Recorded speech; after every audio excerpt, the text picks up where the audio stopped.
மகிமையின் வேகமாக இறங்கி வந்த அந்த தெய்வ பிரசன்னம் இன்று நம்முடைய கூடாரத்திற்குள் வரும்படியாக ஆமே ஸ்தோத்திரம். அந்த நல்லவரை அழைக்கும்படியாக வல்லவரை அழைக்கும்படியாக ஆமே பரிசுத்த ஆவியானவரே ஆமே ஸ்தோத்திரம். இந்த அதிகாலை நேரம் அழைத்து அவர் நம்மை பலப்படுத்தும்படியாக தெய்வ சமூகத்திலே மகா பரிசுத்த ஸ்தலத்திலே கேருபீன்கள் மத்தியில் கிருபாசனம் மீதினில் இறங்கி வந்த அதே ஆவியானவர் இடத்தை முழுவதும் நிரப்பும்படியாக தெய்வ சமூகத்திலே நம்மை ஒப்பு கொடுத்து ஆமே இந்த பாடலை பாடி நாம் கர்த்தரை மகிமைப்படுத்தலாம்.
நிரப்பும்படியாக ஆவியானவர் ஊற்றப்பட்டு ஆவியானவரால் நிரப்பப்படும்படியாக தெய்வ சமூகத்தில் ஒப்புக் கொடுக்கிறோம்.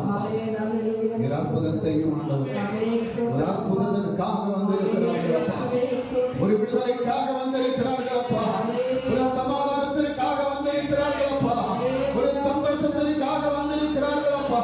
ஒவ்வொருவரையும் கர்த்தர் நிரப்பும்படியாக ஆரம்பம் முதல் கடைசி வரையிலோ கர்த்தருடைய பிரசன்னம் ஒவ்வொரு பிள்ளைகளையும் மூடும்படியாக ஆராதனைக்கு தடையாக இருக்கக்கூடிய எல்லா சத்துருடைய ஆதிக்கங்களும் இயேசு கிறிஸ்து வல்லவரின் நாமத்தில் அழிக்கப்படும்படி நாங்கள் ஜெபிக்கிறோம் அப்பா. நீர் வல்லவர் அப்பா, உம்மால் கூடாத காரியம் ஒன்றுமில்லை. மேல் நோக்கி நாங்கள் பார்க்கிறோம். ஆராதனை கர்த்தர் நடத்தி காரணப்பா, ஆராதனையுடைய மகிமை வெளிப்படட்டும் அப்பா. இந்த ஆராதனையை கர்த்தர் அங்கீகரித்துக் கொள்ளும்படியாக சமூகத்தில் கொடுக்கிறோம். மேல் அதிபத்தில் எழுந்து நின்று இயேசு நல்லவர், நமக்கு போதுமானவர் என்ற பாடலை பாடி ஆமென் கர்த்தரை நாம் ஆராதிக்க போகிறோம். இயேசு நல்லவர் எதற்கு சொல்ல முடியும்? ஆமென். அவர் நல்லவராகவே இருக்கிறார். அவர் 2 மீனும் 5 அப்பமும் கொண்டு 5000 பேரை போஷித்த தெய்வம். அல்லேலூயா. ஆமென். ஸ்தோத்திரம். கடல் சிதறி வந்தபோது அவன் கடலை கண்டு நீ பயந்துடான் என்று சொன்ன தேவன், அந்த காற்றை கடலை அடக்கிற தேவன். அவன் உனக்கு துன்பம் வரும்போது அவன் அவரை தேடி வந்தார். உன்னுடைய துக்கத்தை மாற்றி அவன் ஸ்தோத்திரத்தை பக்கம் வந்து ஆற்றிடக்கூடிய ஒரு தெய்வம். அல்லேலூயா. அவரை துதிக்கும்படியாக, அவரை ஆராதனை செய்யும்படியாக குறைவில்லாதபடி கொடுக்கக்கூடிய தெய்வத்தினுடைய கரம் இன்று தெய்வ சபையில் அது செயல்படும்படியாக, அவன் எல்லா பிள்ளைகளுடைய பயத்தை மாற்றும்படியாக, எல்லா பாடுகளையும் பலவீனங்களை மாற்றும்படியாக, அற்புத தேவனுடைய கரம் ஒவ்வொரு பிள்ளைகளையும் பலப்படுத்தும்படியாக பாடலை பாடி நாம் கர்த்தரை மகிமைப்படுத்தலாம்.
குறைவை மாற்றக்கூடிய இயேசுவை மட்டுமே நம்புகிறோம்.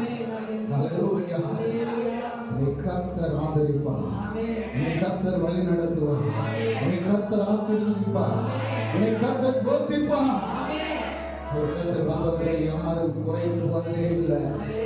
ஸ்தோத்திரம். அவரிடத்தில் வந்தவர்கள் யாரும் வெட்கப்படைந்து போனதே இல்லை.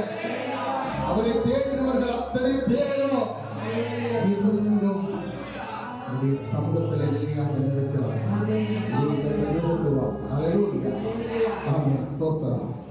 இன்னும் நமக்கு ஒரு பாடலை பாடி உண்மை நம்பும் நான் பாக்கியவான். ஹல்லேலூயா. உலகத்தில் பலரை நம்புவாங்க.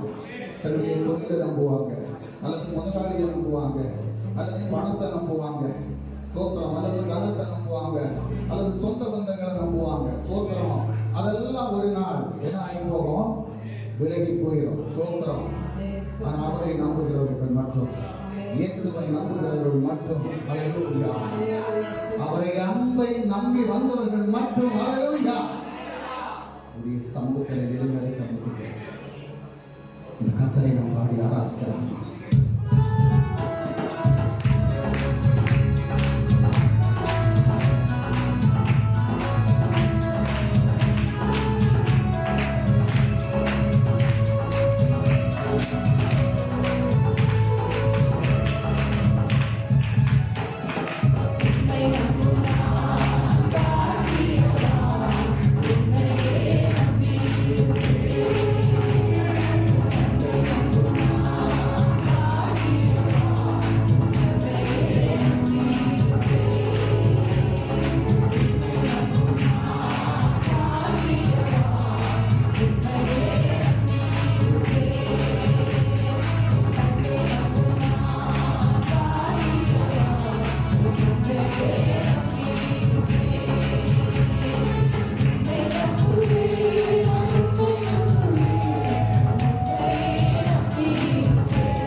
ஆசீர்வதித்து பாதுகாத்து செயலத்திற்கு தேவன் அப்பா ஆசீர்வதித்து வழி நடத்தி இந்த ஆராதனையை கர்த்தர் அங்கீகரித்துக் கொள்ளும்படியாக அதுவரை உண்மை மட்டும் நாங்கள் உயர்த்துகிறோம் அப்பா. இந்த பூமியிலே கர்த்தர் உண்மை தவிர வேற யாரையும் நாங்கள் ஆராதிக்காதபடி மட்டும் நாங்கள் மகிமை செலுத்தும்படியாக உடைய நாமத்தை மட்டும் நாங்கள் உயர்த்தும்படியாக அப்பா என்னுடைய நாவுகள் கொண்டு நாங்கள் உண்மை மட்டும் உயர்த்த என்னுடைய நாவுகள் கொண்டு உண்மை மட்டும் நாங்கள் ஆராதிக்க உண்மை மட்டும் நாங்கள் துதிக்க இந்த நாவுகளை கர்த்தர் வழி சொல்லப்படும்படியாக என்னுடைய நாமத்தை மகிமை படுத்துவதற்கு ஒவ்வொரு பிள்ளைகளுடைய நாவலையோ உடைய அக்கினியை போடும்படிக்கு இயேசுவுடைய நாமத்திலே அக்கினி தழலை போட்டு இன்னுமை வல்லமையோடு ஆராதிப்பதற்கு அபிஷேகத்தோடு ஆராதிப்பதற்கு உணர்வோடு ஆராதிப்பதற்கு உற்சாகத்தோடு ஆராதிப்பதற்கு ஒவ்வொரு நாவுகளிலோ அவனது அக்கினி தழலை போடும்படியா.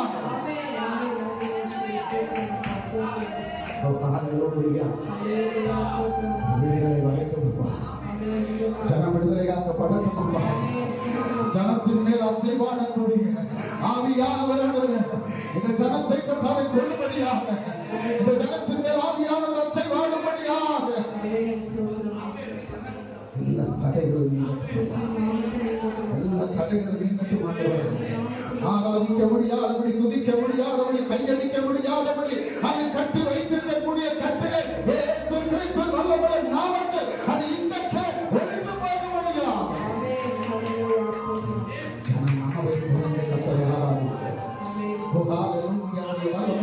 ஒவ்வொரு பிள்ளைகளையும்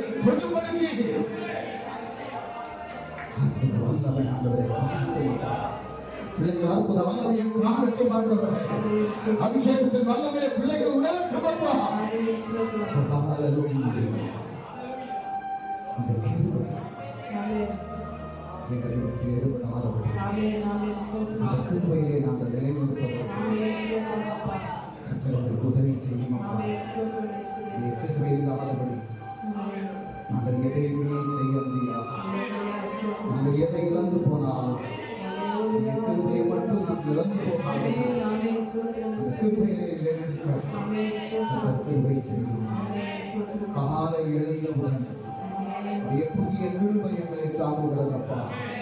அது வாழ்நாள் முழுவதும் எங்களை மகிழ்ச்சிக்குள்ளே நடத்துகிறது.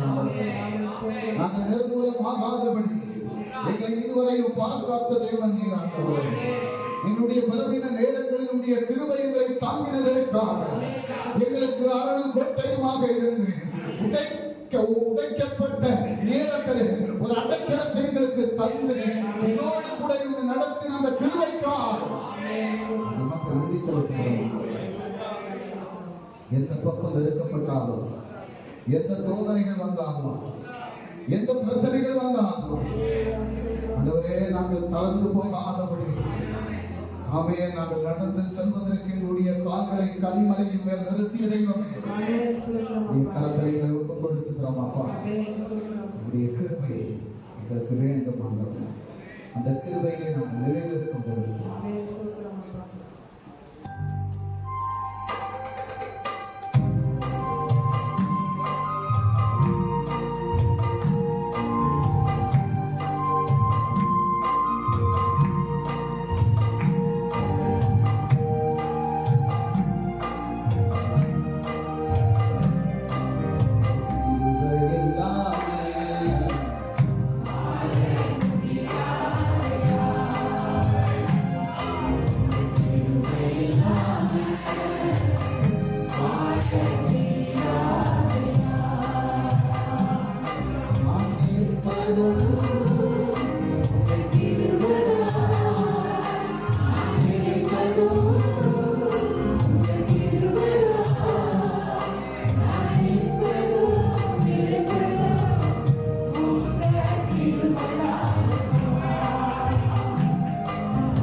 மகிழ்ச்சிக்குள்ளே நடத்துமே.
இந்த நாளில் இந்த ஆராதனையை நடத்தி தந்த கிருபைக்காக நமக்கு கோடி நன்றிகளை ஒவ்வொரு பகுதியிலும் கர்த்தர் தோற்படுத்துகிறோம். நாமத்தில் ஜெபிக்கிறோம். ஜீவனோட நல்ல பிதாவே. ஆமென். ஆமென். எல்லா தெய்வங்களையும் உட்காரலாம். ஹல்லேலூயா. நமக்கு வேத பாகத்தை நமக்கு வாசிக்கலாமோ? அப்போஸ்தலர் பிரவர்த்தி அதனுடைய 1வது அதிகாரம் 8வது வசனத்தை வாசிக்கலாம். பரிசுத்த ஆவி உங்களிடத்தில் வரும்போது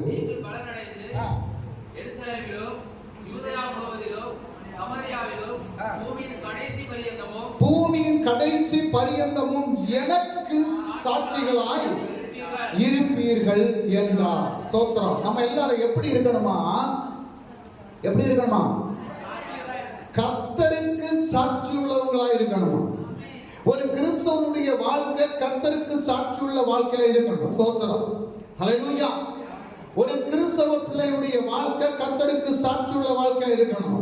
அவன் வேத புத்தகத்தை எடுத்து ஓய்வு நாளில் கர்த்தருடைய ஆலயத்திற்கு போகக்கூடிய தெய்வ பிள்ளைகளுடைய வாழ்க்கை கர்த்தருக்கு சாட்சி உள்ள ஒரு வாழ்க்கையா மாற்றப்படணும். ஸ்தோத்திரம். வேத வசனம் சொல்லக்கூடிய அந்த வார்த்தைக்கு நம்ம கீழ்ப்படக்கூடிய பிள்ளைகளா நம்ம மாறணும். நம்முடைய வாழ்க்கையில ஒவ்வொரு நாளும் மாற்றங்கள் உண்டாகணும். ஒவ்வொரு நாளும் நாம் கர்த்தருக்கென்று நம்முடைய எண்ணங்களை மாற்றணும், சிந்தைகளை மாற்றணும். கர்த்தர் விரும்பக்கூடிய பிள்ளைகளா மாற்றப்படணும். ஹல்லேலூயா.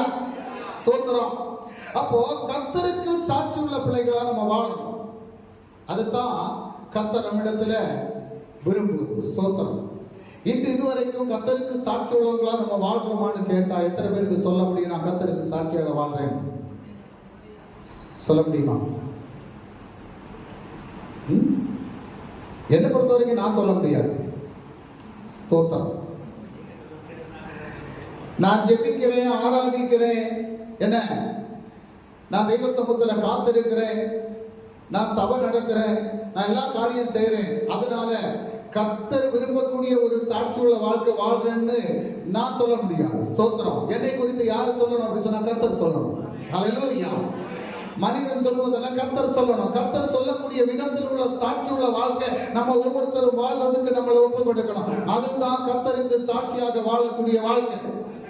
நம்ம வேத புத்தகத்துல அநேகருடைய சாட்சி, அநேகரை குறித்து கர்த்தர் சாட்சி கொடுத்ததை குறித்து நாம் பார்த்திருக்கிறோம். ஸ்தோத்திரம்.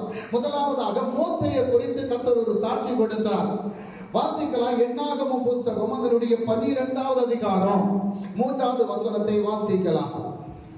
என்னாகமம் புத்தகம், சங்கீதா புத்தகம் அதிலே 12வது அத்தியாயம் 3வது வசனம். மோசேயானவன் பூமியில் உள்ள சகல மனிதரிலும் மிகுந்த சாந்த குணமுள்ளவனாக இருந்தார். யாரு சொன்னா இத? ஹல்லேலூயா. கர்த்தர் சொல்றார். ஸ்தோத்திரம். இது எந்த சூழலை மேல அவர் சொல்றாரு? எந்த சூழலை மேல சொல்றாரு? நீங்க அந்த 12ஆம் அதிகாரத்தை போடுங்க. 12ஆம் அதிகாரம். ஸ்தோத்திரம். 1 முதல்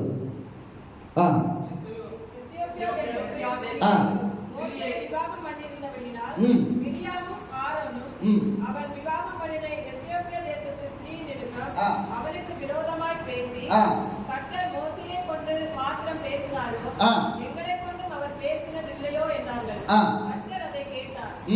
மோசேயானவன் பூமியிலுள்ள சகல மனிதர்கள். ஹல்லேலூயா. மோசே இஸ்ரவேல் ஜனங்களை வழிநடத்தி வரும்படியாக கர்த்தர் தெரிந்து கொண்ட ஒரு மோசே. ஸ்தோத்திரம். இப்போ மோசேயை கர்த்தர் தெரிந்து கொண்டார். மோசேக்கு வாயாகத்தான் ஆரோனை கொடுத்தார். அப்போ மோசேயுடைய சகோதரி மிரியாமும் கூட இருக்கிறாங்க. இவங்க எல்லாரும் வராங்க, எல்லாரும் செய்யறாங்க. ஸ்தோத்திரம். ஹல்லேலூயா. அந்த இடத்துல சகோதரனும் சகோதரியும் மோசேக்கு விரோதமா பேசுறாங்க. மோசேக்கு விரோதமாக பேசுற உடனே கர்த்தர் சொல்றாரு, அந்த இடத்துல என்ன சொல்றாரு? மோசேயானவன் பூமியில் உள்ள சகல மனிதரிலும் மிகுந்த சாந்த குணமுள்ளவனாக இருந்தான். எதற்காக சொல்றாரு? இவங்க 2 பேரும் இவங்க என்ன செய்யறாங்க? மோசேக்கு விரோதமா பேசுறாங்க. மோசே யாரு? தெய்வ மனுஷன். மோசே முகமுகமாய் பேசுவது அல்ல, நேரடியாக பேசக்கூடிய தேவன். முகமுகமாக பேசுவது மட்டுமல்ல, நேரடியாக கர்த்தரோடு பேசக்கூடிய தேவன். கர்த்தர் நேரடியாக ஸ்தோத்திரம் மோசேயோடு பேசுவார். ஹல்லேலூயா. மற்றவர்களிடத்தில் அவர் முகமுகமா நேரடியாக பேசுறதாக இல்லை. ஆனா மோசேயோடு பேசுவாரா? அப்படிப்பட்ட மோசே, அப்படி தெய்வ மனுஷனா இருந்த அந்த மனுஷனுக்கு விரோதமாக பேசும்போது அந்த மனிதனை குறித்து கர்த்தர் சொல்றாரு, இந்த பூமியில உள்ள எல்லா மனிதர்களிலும் சகல மனிதர்களிலும் மோசே சாந்த குணம் உள்ளவன். அப்ப இவங்க குற்றம் பேசும்போது அவர் என்ன செய்யல? அவர் திரும்ப பேசல. ஸ்தோத்திரம், ஹல்லேலூயா. முதலாவது சாட்சி ஸ்தோத்திரம், மோசேயை குறித்து கர்த்தர் சொல்லக்கூடிய ஒரு சாட்சி. அப்ப இவங்க பேசும்போது என்ன செய்யல? இவரு திரும்ப பேசல. அப்ப அவர் அமைதியா இருந்தார். அதனால தான் சொன்னார் சாந்த குணம் உள்ளவன் அப்படின்னு சொல்லி. அடுத்தவருடைய 7வது வசனத்தை நம்ம வாசித்தோம் அப்படின்னு சொன்னா, 7வது வசனத்துல என் தாசனாகிய மோசேயோ அப்படி அல்ல, என் வீட்டில் எங்கும் அவன் உண்மையுள்ளவன். ஸ்தோத்திரம். 2வது கர்த்தர் மோசேயை குறித்து கொடுக்கக்கூடிய சாட்சி என்ன அப்படின்னு சொன்னா, யாருக்கு சொல்றாரு? என் தாசனாகிய மோசே, என் மகனாகிய மோசே. ஸ்தோத்திரம். தாசன் அப்படின்னு சொல்லும் போது என் மகன், என்னுடைய வேலைக்காரன், அவன் என்னுடைய ஜனத்தை நடத்தக்கூடியவன், என்னுடைய ஜனத்திற்கு போதனை செய்யக்கூடியவன், என்னுடைய ஜனத்திற்கு வேண்டிய காரியங்களை செய்யக்கூடியவன், என்னுடைய ஜனத்திற்காக தெய்வ சமூகத்தில் இருந்து காத்திருந்து ஜெபிக்கக்கூடியவன், அவன் என்னுடைய வீட்டிலே எங்கும் உண்மையுள்ளவன் அப்படின்னு சொல்லி மோசேயை குறித்து கர்த்தர் சாட்சி கொடுக்கிறார். ஸ்தோத்திரம், ஹல்லேலூயா. அப்போ ஒரு தெய்வ மனுஷனை குறித்து மற்றவங்க குறை சொல்லும் போது, குற்றம் சொல்லும் போது கர்த்தர் சொல்லுகிறார், அவன் என்னுடைய வீட்டில் எங்கும் அவன் உண்மை உள்ளவன். ஹல்லேலூயா. எத்தனை பேர் நம்ம கர்த்தருக்கு உண்மை உள்ளவங்களாக இருக்கிறோம்? எத்தனை பேர் நம்ம கர்த்தரை ஏமாற்றுறோம்? எத்தனை பேர் நம்ம கர்த்தரை பிரியமில்லாத காரியத்தை நம்ம செய்கிறோம்? ஆனா மோசேயை சொன்னது போல நம்மை கர்த்தர் சொல்ல வேண்டும் என்றால் அவன் கர்த்தர் பிரியப்படக்கூடிய விதத்தில் நம்ம நடக்கணும். மனிதர்கள் குற்றம் சொல்லலாம், மனிதர்கள் குறை சொல்லலாம், ஆனால் மனிதன் சொல்லக்கூடிய வார்த்தை அல்ல. கர்த்தர் உன்னை எப்படி பார்க்கிறார்? நீ கர்த்தருக்கு பிரியமான வாழ்க்கை வாழுகிறாயா? கர்த்தர் உன்னை நல்லவன் என்று சொல்கிறாரா? ஸ்தோத்திரம். மனிதன் இன்னைக்கு நல்லவன் சொல்லுவான், நாளைக்கு உன்னை குறை சொல்லுவான். ஸ்தோத்திரம். கூட இருந்து சாப்பிடுவான், அப்புறம் போய் உன்னை குறித்து குற்றம் சொல்லுவான். என்னுடைய வாழ்க்கையில நடந்த காரியத்தை நான் சொல்றேன். ஹல்லேலூயா. அவன் கூட இருந்து சாப்பிடுவான், ஆனா சாப்பிட்டு விட்டு அந்த பக்கம் போய் உன்னை குறித்து குற்றம் சொல்லுவான். அதுதான் மனிதனுடைய வாழ்க்கை.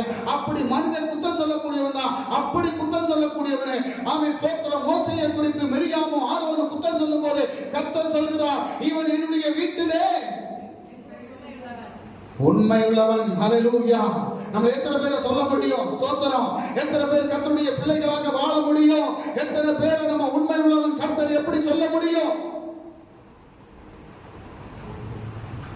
ஹல்லேலூயா. கர்த்தருக்கு கொடுக்கிறதுல உண்மை இல்லை, கர்த்தர் ஆராதிக்க வரக்கூடியதுல உண்மை இல்லை.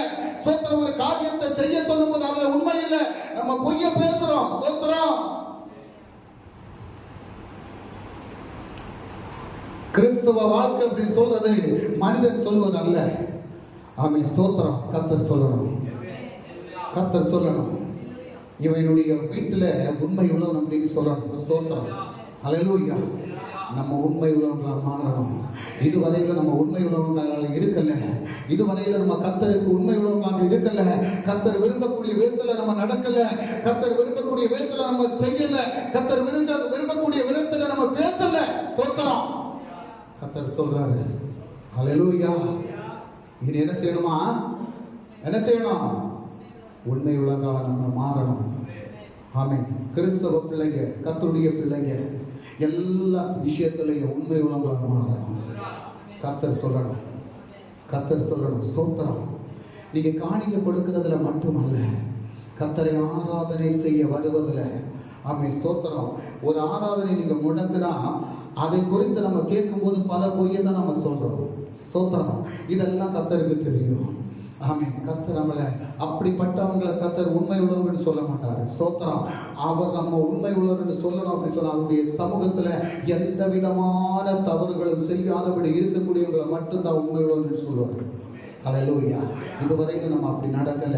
இனிமேல் நம்மை நடப்பதற்கு ஒத்துக்கொள்ளணும். ஸ்தோத்திரம். ஹல்லேலூயா. கர்த்தருக்கு உண்மை உள்ளவங்களா வாழணும். கர்த்தருடைய வசனம் என்ன சொல்லுது? ஸ்தோத்திரம். 10ல் ஒரு பாகம் கர்த்தருக்கு அப்படின்னு சொன்னா அதை நீ முதல்ல எடுத்து மாற்றி வைக்கணும். அதுதான் உண்மை உள்ளவன். ஓய்வு நாள் அப்படின்னு சொன்னா மற்றுள்ள காரியங்களுக்கு முக்கியத்துவம் கொடுக்கக்கூடியவன் அல்ல. தூங்குறதுக்கு முக்கியத்துவம் கொடுக்கிறவன் அல்ல. விருந்துகாரங்களுக்கு முக்கியத்துவம் கொடுக்கிறவன் அல்ல. ஓய்வு நாள் என்பது கர்த்தருடைய பரிசுத்தமான நாள். அந்த நாளை கர்த்தருக்கு என்று கொடுத்து கர்த்தருடைய சமூகத்தில் வந்து ஆராதிக்கக்கூடியவன். அவனை பார்த்துதான் கர்த்தர் சொல்வார். ஸ்தோத்திரம், ஹல்லேலூயா. மோசேயுடைய வாழ்க்கையில அநேக விதமான போராட்டங்கள் வந்து, பிரச்சனைகள் வந்தது. ஸ்தோத்திரம். இந்த 6,30,000 பேரை அழைத்து வரும்போது சாதாரணப்பட்ட விஷயம் அல்ல. அது ஒரு பெரிய விஷயம். ஆனா கர்த்தர் கூட இருந்ததுனால தான், அவன் கர்த்தருக்கு உண்மையுள்ளதாக இருந்ததுனால தான் கர்த்தர் அவனை கொண்டு வந்து 6,30,000 பேரையும் நடத்தி வரும்படியாக 1-2 வருடங்கள் அல்ல, 40 கால வருடம் அந்த ஜனங்களை நடத்துவதற்கு கர்த்தர் அவனுக்கு பலத்தை கொடுத்து, சக்தியை கொடுத்து நடத்தி வந்தார். ஹல்லேலூயா. நமக்கு கர்த்தர் வைத்திருக்கக்கூடிய சில கிருபைகள் உண்டு. நமக்கு கர்த்தர் அழைத்திருக்கக்கூடிய சில அழைப்புகள் உண்டு. அந்த அழைப்புக்கு பாத்திரவான்களா நம்ம மாறணும். ஹல்லேலூயா. உலகத்துல நம்ம எப்படி வேணாலும் நடக்கலாம். உலக மனிதர்கள் போல நம்ம நடக்கலாம். ஸ்தோத்திரம். இனி உலகத்துல உள்ளவங்க நம்மளை குற்றம் சொல்லலாம், குறை சொல்லலாம். ஸ்தோத்திரம். அவர் சரியில்லை, அப்படி இல்லை, இப்படி இல்லை சொல்லலாம். ஸ்தோத்திரம், ஹல்லேலூயா. விஷயமே கிடையாது. கர்த்தர் உன்னை உண்மையுள்ளவன் என்று சொல்றாரா? கர்த்தருடைய சமூகத்துல நீ உண்மையுள்ளவன் என்று நிற்கிறாயா? அதுதான் கர்த்தர் பார்க்கிறார். ஸ்தோத்திரம், ஹல்லேலூயா. அப்ப முதலாவது மோசேயை சொன்னார். ஹல்லேலூயா. அடுத்ததாக கர்த்தர் சொன்ன சாட்சி கொடுத்த ஒரு மனுஷன் உண்டு. ஸ்தோத்திரம். அப்போஸ்தலர் பிரவர்த்தி 13வது அதிகாரம் 21-22 வசனத்தை வாசிக்கலாம். அது முதல் தங்களுக்கு ஒரு ராஜா வேண்டும் என்று கேட்டுக்கொண்டார்கள். அப்படியே தேவன் பென்யமீன் கோத்திரத்தானாகிய கீசுடைய குமாரனான சவுலை 40 வருஷ காலமாய் அவர்களுக்கு கொடுத்தார். அடுத்த வசனம் படி. அவனை தள்ளி தாவீதை அவர்களுக்கு ராஜாவாக ஏற்படுத்தி ஈசாயின் குமாரனாகிய தாவீதை என் இருதயத்துக்கு ஏற்றவனாக கண்டேன். ஹல்லேலூயா. என்ன சொல்றாரு? தாவீதை சொல்றாரு. சவுலை தள்ளிட்டாரு. சவுலை தள்ளிட்டு தாவீதை அந்த தேசத்தினுடைய ராஜாவா எழுப்பும்போது அவர் சொல்றாரு, என்னுடைய இருதயத்திற்கு ஏற்றவன் என்று. ஸ்தோத்திரம். இந்த தாவீதை குறித்து உலகம் முழுவதும் உள்ளவர்கள் எல்லாரும் சொன்னாங்க, அவன் சரியில்லாதவன் என்று. ஸ்தோத்திரம். அவன் பாவம் செய்தவன் என்று, அவன் தவறு செய்தவன் என்று, அவன் இன்னொருத்தரை கொலை செய்தவன் என்று, இன்னொருத்தருடைய மனைவியை சேர்த்துக் கொண்டான் என்று. ஸ்தோத்திரம். ஆனா அதே மனுஷனை கர்த்தர் சொல்கிறார், இவன் என்னுடைய இதயத்திற்கு ஏற்றவன் என்று. ஹல்லேலூயா. ஹல்லேலூயா. அடுத்த காரியம் சொல்லுது பாருங்க, இவன் எனக்கு சித்தமானவைகளை எல்லாம் செய்வான் என்று. நீ கர்த்தருக்கு சித்தமானவைகளை நீ செய்யும் போது, கர்த்தர் விரும்பக்கூடிய காரியத்தை செய்யும் போது, கர்த்தர் உன்னை கொண்டு என்ன செய்ய வேண்டும் என்று விரும்புகிறாரோ அதன்படி நீ செய்வதற்கு உன்னை ஆயத்தப்படுத்தும் போது அவர் சொல்வார், என்னுடைய இருதயத்திற்கு ஏற்றவன் என்று. ஹல்லேலூயா. எத்தனை பேரை சொல்ல முடியும் இன்னைக்கு? நான் என்னுடைய கர்த்தருடைய இருதயத்திற்கு ஏற்றவன் என்று நம்ம யாரையும் கர்த்தர் சொல்ல முடியாது. ஸ்தோத்திரம். ஏன்னா அவருடைய இருதயத்தின் பிரகாரம் அவர் விரும்பக்கூடிய காரியத்தை செய்வதற்கு இதுவரையில் நம்மளை ஒப்பு கொடுக்கல. நம்முடைய காரியங்களுக்காக, நம்முடைய தேவைகளுக்காக மட்டும்தான் நம்ம காரியங்களை செய்கிறோமே தவிர கர்த்தருடைய காரியத்திற்காக, அவர் விரும்பக்கூடிய காரியத்தை வசனம் தெளிவா சொல்லுது, எனக்கு சித்தமானவர்களை எல்லாம், அவருக்கு சித்தமானவர்களை செய்வதற்கு நம்மை ஆயத்தப்படுத்தும் போது, நம்ம தேவனுடைய சமூகத்தில் ஒப்பு கொடுக்கும் போது மற்றவர்கள் அல்ல. ஸ்தோத்திரம். நீ ஒரு பாவியாக இருந்தாலும் சரி, அந்த பாவியை ரட்சித்து அவன் கர்த்தருடைய மன விருப்பத்தின்படி நடப்பதற்கு அவருக்கு சித்தமானதை நீ செய்யும் போது அவர் சொல்வார், என்னுடைய இதயத்திற்கு ஏற்றவன் என்று. ஹல்லேலூயா. அவர் பாவி என்று யாரையும் ஒதுக்கக்கூடிய தேவன் அல்ல. ஆமென். ஸ்தோத்திரம். மனிதன் தான் வெறுப்பான, கர்த்தர் வெறுக்கக்கூடிய தேவன் அல்ல. தேவனுடைய சமூகத்தில் அவருடைய இருதயத்திற்கு ஏற்றவர்களாக நம்மை நிறுத்துவதற்கு, ஸ்தோத்திரம், அவருக்கு சித்தமானதை செய்யும் போது அப்பதான் அவர் சொல்லுவார், அவருக்கு சித்தமானதை செய்கிறதுக்கு நம்ம ஒப்பு கொடுக்கணும். நான் ஒரு காரியம் சொல்றேன், 2024 வருஷம் இன்னும் 3 வாரத்துல முடிந்து போதுங்க. அடுத்தது ஒரு புதிய வருஷத்துக்குள்ளாக நம்ம காலடி வைக்க போறோம்.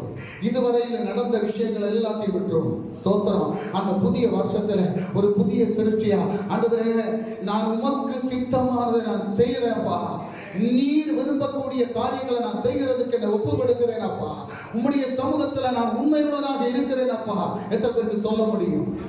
இன்றைக்கு ஒரு தீர்மானம் நீங்க எடுக்கணும். அப்படி நீங்க எடுத்து அவன் புதிய வருஷத்தை நீங்க ஆரம்பிக்கும் போது, அந்த புதிய வருஷத்துல கர்த்தர் உங்களை கொண்டு பெரிய காரியங்களை செய்வார்.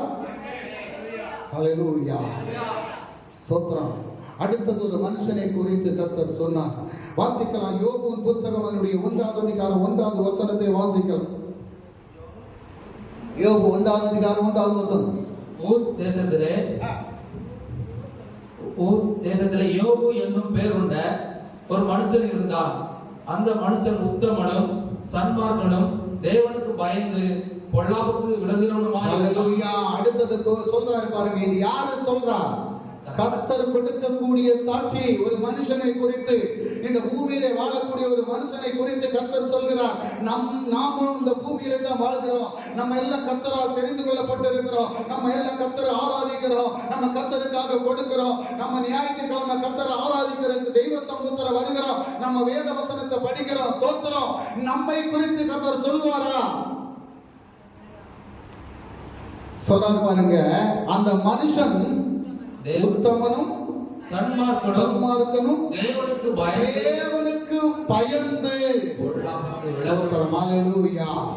நம்ம தேவனுக்கு பயந்து ஸ்தோத்திரம்.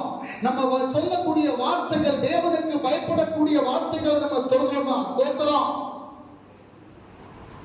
சொல்றாரு தேவனுக்கு பயந்து பொல்லாப்புக்கு விலகுறவருமாயிருக்கிறார். ஸ்தோத்திரம். ஒரு பொல்லாப்பு வருது, ஒரு பிரச்சனை வருது, ஒரு போராட்டம் வருது அப்படின்னு சொன்னா அந்த இடத்துல இருந்து நம்ம விலகணும் அப்படின்னு சொல்லி கர்த்தர் சொல்றார். அப்படி விலகுகிறவனை குறித்து தான் வசனம் சொல்லுது. ஸ்தோத்திரம். ஹல்லேலூயா. கர்த்தர் சாட்சி கொடுக்கிறார். ஹல்லேலூயா. அதனுடைய 6, 7, 8 வசனத்தை படிங்க. ஒரு நாள் தேவபுத்திரர் கர்த்தருடைய சந்நிதியில் வந்து நின்றபோது சாத்தானும் அவர்கள் நடுவிலே வந்து நின்றான். கர்த்தர் சாத்தானை பார்த்து, நீ எங்கே இருந்து வருகிறாய் என்றார். சாத்தான் கர்த்தருக்கு பிரதித்திரமாக, பூமி எங்கும் உலாவி அதை சுற்றி திரிந்து வருகிறேன் என்றான். கர்த்தர் சாத்தானை நோக்கி தாசனாகிய யோபுவின் மேல் கவனம் வைத்தாயோ? ஸ்தோத்திரம். யோபுவை குறித்து சொல்கிறார், என் தாசன் என்று, என்னுடைய மகன் என்று. ஸ்தோத்திரம். என் தாசனாகிய யோபுவின் மேல் கவனம் வைத்தாயோ? அடுத்தது அவன்கிட்ட சொல்றாரு, சாத்தான்கிட்ட சொல்றாரு. என்ன சொல்றாரு? உத்தமனும் சன்மார்க்கனும் தேவனுக்கு பயந்து பொல்லாப்புக்கு விலகுவதுமாகிய அவனை போல பூமியில் ஒருவனும் இல்லை. ஹல்லேலூயா. சாத்தான்கிட்ட சொல்றாருங்க. நம்மளை குறித்து கர்த்தர் சாத்தான்கிட்ட சொல்லுவாரா? சாத்தான் நமக்கு சோதனையை கொண்டு வரும்போது, பிரச்சனையை கொண்டு வரும்போது, ஆமை ஸ்தோத்திரம், என் மகன் மேல் என் மகள் மேல் நீ கவனம் வைத்தாயா? அவங்க உத்தமன் நம்மளை சொல்ல முடியுமா? பாருங்க. ஸ்தோத்திரம். யாரை குறித்து சொல்ல முடியும்? ஸ்தோத்திரம். ஹல்லேலூயா. நம்ம யாருமே அதுக்கு தகுதி இல்லாதவங்க. கர்த்தர் சொல்றார், நம்மளை தகுதி உள்ளவர்களாக மாற்றக்கூடிய ஒரு சமூகத்துல நம்ம ஒப்பு கொடுத்தோம் அப்படின்னு சொன்னா நிச்சயமாக அந்த சாத்தானை பார்த்து சொன்ன அதே வார்த்தையை நமக்காக கர்த்தர் சாத்தான் இடத்துல சொல்லுவார். வரக்கூடிய போராட்டங்களிலிருந்து அவன் ஒரு விடுதலையை தருவதற்காக அந்த சாத்தான் நம்ம மேல கை வைக்க வரும்போது அந்த சாத்தானை பார்த்து சொல்வார், இவன் என்னுடைய தாசன். கர்த்தர் சொல்லணும். ஹல்லேலூயா. என்னுடைய 2வது அதிகாரத்தை பாருங்க. யோபு 2வது அதிகாரம் அதனுடைய 3வது வசனத்தை படிங்க. 3வது வசனம். அப்பொழுது கர்த்தர் சாத்தானை நோக்கி, நீ என் தாசனாகிய யோபுவின் மேல் கவனம் வைத்தாயோ? உத்தமனும் சன்மார்க்கனும் தேவனுக்கு பயந்து பொல்லாப்புக்கு விலகுகிறவனுமாய் மனுஷனாகிய அவனைப் போல பூமியில் ஒருவனும் இல்லை. முகாந்திரமில்லாமல் அவனை நிர்மூலமாக்கும்படி நீ என்னை ஏவின போதிலும் அவன் இன்னும் தன் உத்தமத்திலே உறுதியாய் நிற்கிறான் என்றார். ஸ்தோத்திரம். சாத்தானை பார்த்து கர்த்தர் சொல்றாரு. யாரை குறித்து சொல்றாரு? யோபுவை குறித்து சொல்கிறார். நீ முகாந்திரம் இல்லாம நீ அவனை தொடக்கூடாது. நீ தொட்டாலும் கூட அவன் உத்தமத்தில் தான் நிற்கிறான். ஸ்தோத்திரம். அவனுக்குள்ளதெல்லாம் நீ எடுத்தா, ஆனாலும் அவன் உத்தமத்தில் நிற்கிறான். முகாந்திரம் இல்லாதபடிதான் நீ அவனை சோதனை செய்தா, அவனுடைய குடும்பத்தை எல்லாத்தையும் நீ அழித்தா, அவனுடைய தரத்தை எல்லாம் அழித்தா, அவனுடைய சரீரத்தை நீ என்ன செய்யறா? வேதனைப்படுத்தி கொண்டிருக்கிற, ஆனாலும் அவன் உத்தமத்தில் நிற்கிறான். நம்முடைய வாழ்க்கையில யாருக்கு சொல்ல முடியும்? இப்படிப்பட்ட ஒரு போராட்டம் வரும்போது, பிரச்சனை வரும்போது, ஆமே ஸ்தோத்திரம், நான் உத்தமத்தில் நிற்கிறேன் அப்படின்னு சொல்லி கர்த்தர் நம்மளை குறித்து சொல்வாரா? ஸ்தோத்திரம். என கருமையான தெய்வ பிள்ளைகளே, நம்முடைய வாழ்க்கையில் ஒரு மாற்றம் வேணும். நம்மை குறித்து கர்த்தர் சொல்லணும். நம்மளை குறித்து கர்த்தர் சாட்சி சொல்லணும். ஸ்தோத்திரம். ஹல்லேலூயா. மனிதரை குறித்து மனிதர்கள் ஒரு சாட்சி சொல்றதை நமக்கு பார்க்கலாம். பாருங்க, கொர்நேலியின் புத்தகம், கொர்நேலியை குறித்து அப்போஸ்தலர் பிரவர்த்தி அதனுடைய 10வது அதிகாரம். ஸ்தோத்திரம். அப்போஸ்தலர் பிரவர்த்தி 10வது அதிகாரம் 1-2 வசனத்தை வாசிக்கலாம். இத்தாலியா பட்டாளம் எண்ணப்பட்ட பட்டாளத்திலே 100க்கு அதிபதியாகிய கொர்நேலியு என்னும் பெயர் கொண்ட ஒரு மனுஷன் செசரியா பட்டணத்திலே இருந்தான். அவன் தேவ பக்தி உள்ளவனும் தன் வீட்டார்களோடும் கூட தேவனுக்கு பயந்தவனுமாய் இருந்து ஜனங்களுக்கு மிகுந்த தர்மங்களை செய்து எப்பொழுதும் தேவனை நோக்கி ஜெபம் பண்ணிக் கொண்டிருந்தான். ஹல்லேலூயா. கொர்நேலியு அவர் கர்த்தரை அறியாத மனுஷன், ஆனா 100க்கு அதிபதி. அவருக்கு பணத்துக்கு குறவில்லை, தனத்துக்கு குறவில்லை, வீட்டுல வேலைக்காரங்களுக்கு குறவில்லை. 100க்கு அதிபதி, பட்டாளத்தினுடைய தலைவர். ஸ்தோத்திரம். அவரை குறித்து சாட்சி சொல்றாங்க. அவர் எப்படிப்பட்டவர் அப்படின்னு சொல்லி ஒரு மனிதனை குறித்து மனிதன் சொல்லக்கூடிய சாட்சி. அவன் ஸ்தோத்திரம். அவர் தேவனுக்கு முன்பாக எப்படி இருந்தாரா? ஜனங்களுக்கு மிகுந்த தர்மங்களை செய்து எப்பொழுதும் தேவனை நோக்கி ஜெபம் பண்ணி கொண்டிருந்தான். ஸ்தோத்திரம். கிறிஸ்தவர்களுடைய வாழ்க்கையில இது நம்ம செய்யணும். ஸ்தோத்திரம். நான் இதெல்லாம் உங்களுக்கு தந்து இதை கொண்டு வாங்க சொன்னதற்கு காரணம் உண்டு. ஹல்லேலூயா. இதை கொண்டு போய் நான் செலவிடுவதற்காக அல்ல, என்னுடைய குடும்ப தேவைகளுக்காக அல்ல, இது ஏழைகளுக்கு உதவி செய்வதற்காக, ஆமென், இந்த சபையில வரக்கூடிய பிள்ளைகளுக்கு நன்மையானதை செய்வதற்கு. கொர்நேலியை குறித்து சொல்றார். அவர் தான தர்மங்கள் அது தேவனுடைய சமூகத்தில் எட்டி இருக்கிறது. நீங்க செய்யக்கூடிய தான தர்மங்கள், நீங்க செய்யக்கூடிய காரியங்கள் அது தேவனுடைய சமூகத்தில் போவோம். கிறிஸ்தவ பிள்ளைகள் செய்யக்கூடிய காரியங்கள். ஹல்லேலூயா. ஹல்லேலூயா. அதனுடைய 22வது வசனத்தை வாசிங்க.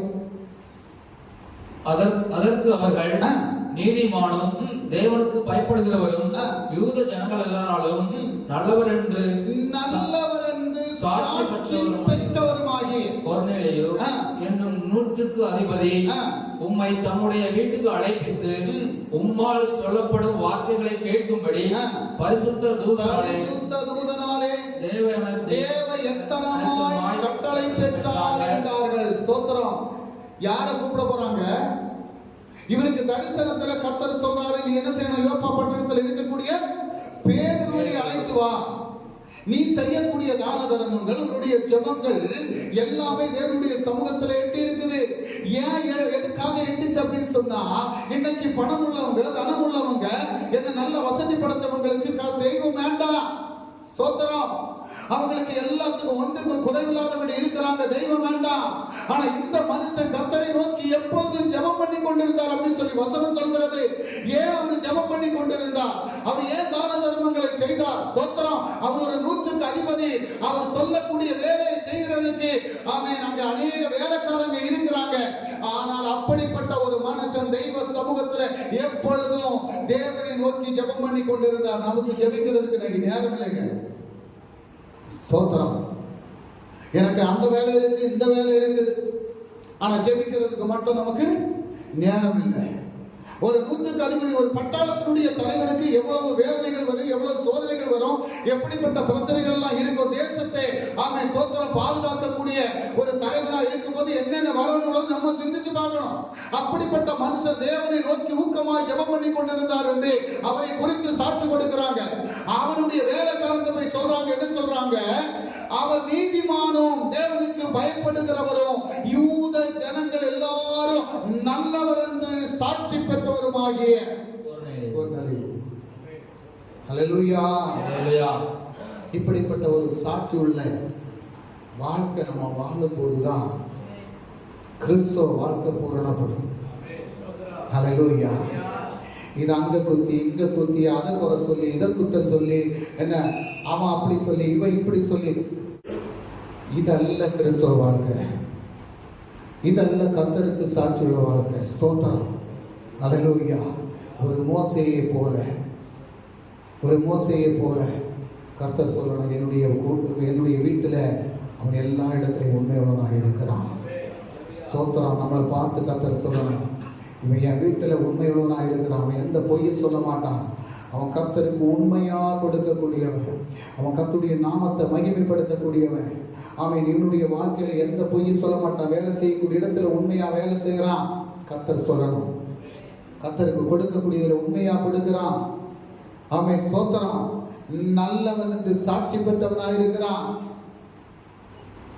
தாவீது சொன்னார், என்னுடைய இருதயத்திற்கு ஏற்றவன் என்று. கர்த்தருடைய இருதயத்திற்கு ஏற்றவர்களாக நம்மை காணணும். கர்த்தர் அவருடைய மன விருப்பத்தின்படி செய்வதற்கு நம்மை ஆயத்தப்படுத்தணும். அவருடைய மனசுல இருக்கக்கூடிய எண்ணங்கள் என்ன? ஆண்டவரே, நீர் என்னை குறித்து என்ன நினைக்கிறீர்? ஆண்டவரே, நான் உம்முடைய மன விருப்பத்தின்படி நான் செய்கிறேன்ப்பா. ஆண்டவரே, ஒரு ஆத்துமாவை ரட்சிக்கப்படுத்தி நான் தேவனுடைய சமூகத்தில் கொண்டு வரதுக்கு என்னை ஆயத்தப்படுத்துறேனப்பா. எத்தனை பேருக்கு சொல்ல முடியும்? ஸ்தோத்திரம். ஆனால் நம்ம தலையாட்டுறதுல எல்லாம் நல்ல கெட்டிக்காரங்க தான். எந்த விஷயத்துக்காகவும் உடனே தலையாட்டும், ஆனால் செய்கிறது மட்டும் நம்மகிட்ட இருக்காது. ஸ்தோத்திரம். ஏன் இருக்காது அப்படின்னா, செய்யணும்னு நம்முடைய இருதயத்தில் எண்ணம் இருக்குது, ஆனால் செய்ய முடியாதபடி சத்துரு தடைப்படுத்துறான். அதுக்காகத்தான் கொதறிவு இருந்து ஜெபித்தது மாதிரி ஊக்கமா இருந்து ஜெபம் பண்ணணும். ஸ்தோத்திரம். தெய்வனுடைய சமூகத்தில் ஊக்கமா இருந்து ஜெபம் பண்ணணும்.